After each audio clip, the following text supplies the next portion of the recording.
What is card steering? Have you ever wondered how some players seem to have an uncanny ability to get the cards they want in blackjack? One technique they might be using is called card steering.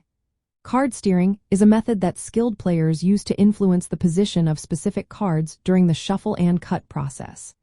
The aim is to guide a particular card, often a high-value card like an ace, to a spot that benefits the player, or to keep it away from the dealer. This technique requires a high level of control and cutting skills.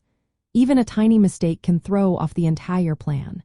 In blackjack, the order of cards is crucial.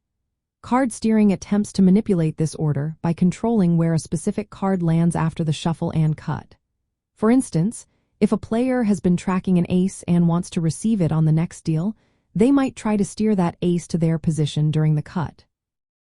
On the flip side, if the dealer's face-up card is favorable, like a 10, the player may want to steer a beneficial card away from the dealer. This way, they can maintain their advantage. Card steering is easier to pull off in games without a whole card, which is the face-down card the dealer checks early. This is because players can see the dealer's first card before deciding how to steer the next card. However, card steering is not without its risks. If a player misplays their hands to steer cards, it can backfire. Being off by even one card can ruin the play. Generally, it is safer to steer cards toward oneself rather than the dealer. This is because the margin for error is larger when steering to the player's hand.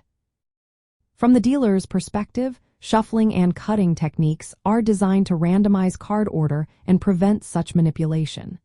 Dealers shuffle and cut the deck to maintain the house edge and reduce player advantage.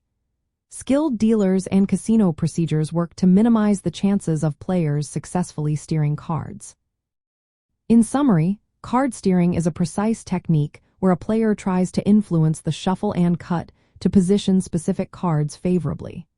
While it can potentially increase player advantage, it requires exceptional skill and carries significant risk, especially given the dealer's shuffling methods aimed at preserving the house edge.